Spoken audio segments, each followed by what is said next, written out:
そしてですね、映画を見たんですけれども、結局分かりませんでした。ナポレオンという人が分かりませんでした。フランスでは、リドリー・スコットはフランス嫌いなんじゃないかと言っています。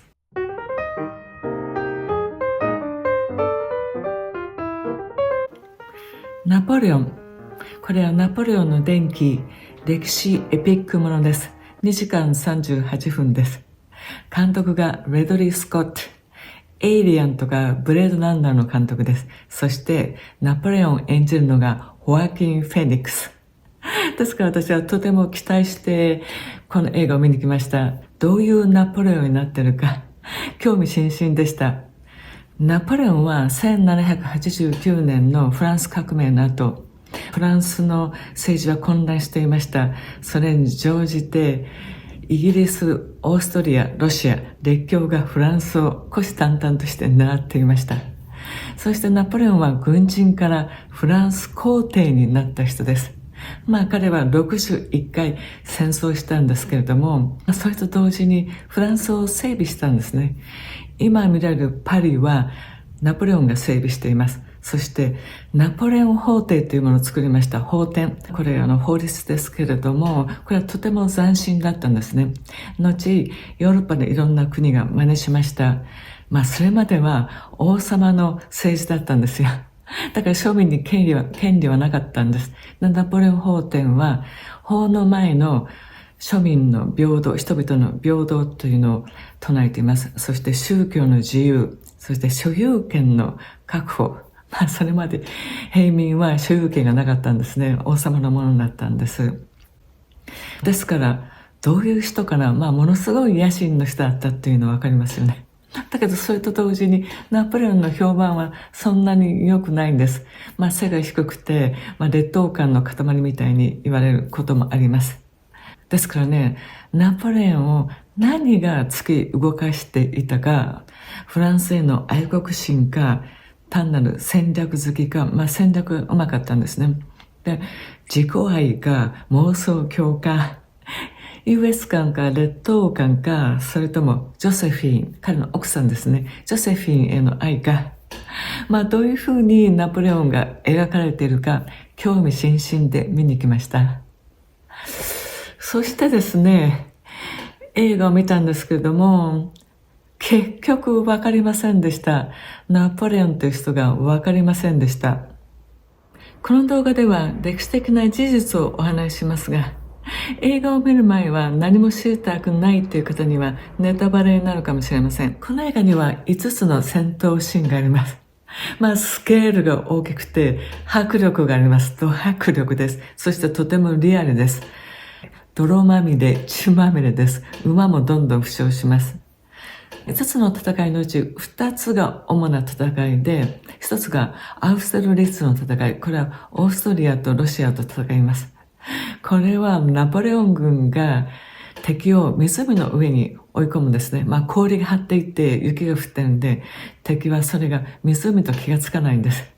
そこにナポレオン軍が大砲を撃ち込むんで、敵はどんどん氷が割れて水の中に落ちます。これはちょっと変わった戦闘シーンでした。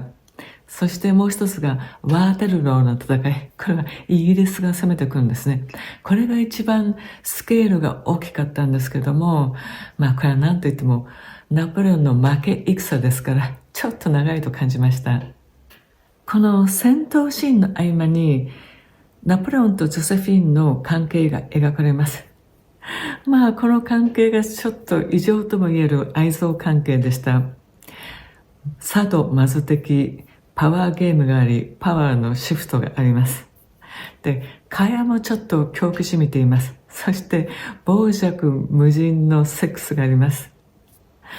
それなのにですね、ナポレオンは戦場からジョセフィン宛てに手紙を出してるんですけども、それが非常にロマンチックなんですね。日本の平安時代の呼ばれの後の短歌を思い起こします。ナポレオンは若い時一時詩人になりたいと思った時もあったんですね。しかしながら結局この二人の関係が何であったのかよくわかりませんでした。生々しい戦闘シーンと生々しい愛憎関係をつなげているんですけれども、そこに流れがなかったです。ドラマ的な流れ、ドラマ的な盛り上がりがなかったです。こういうパターン、戦争とロマンスを並行して進めるというのはよくあるパターンです。でもお互いに関係していくんですね。で、最後は収束するんですけれども、この映画は並行のままでした。ですからね、この映画、何の映画か、何を描きたいのか、わかりませんでした。最後までナポレオンという人物が今一つわかりませんでした。家庭でも戦争でもカリスマ性がないんですね。なんかぎこちない変人なんです。家庭では子供みたいなところもあります。魅力的なところが全然ない人物です。それがこの映画のポイントなのかもしれませんけれども、フランスではリドリー・スコットはフランス嫌いなんじゃないかと言っています。ナポレオンの性格の特性の一つだけが透けて見えました。それは自分の非を認めない、自分の失敗を認めないということです。負けている戦争でも我々は勝っているって言うんですね。それとか、難しいのは他の人の失敗を認めることだって言うんですね。それともう一つ面白いシーンがありました。それはナポレオンとジョセフィンのセックスシーンですけれども、大きな鏡の前でするんですね。そして二人は常に鏡に映る自分たちを見ているわけです。これが何を意味するのか。二人がミラーイメージって言ってるかもしれないですし、それとかナポレオンが常に外のイメージ、外に映るイメージを大切にしてる。それだけだと言ってるのかもしれません。リドリー・スコット監督は86歳です。マーティン・スコセッシ監督が80歳です。リドリー・スコットはこう言っています。マーティン・スコセッシがキラーズ・オブ・フラワームーンを作っている間に自分は映画を3本作ったと言っています。ゲティ家の身代金、最後の決闘裁判、ハウス・オブ・グッチ。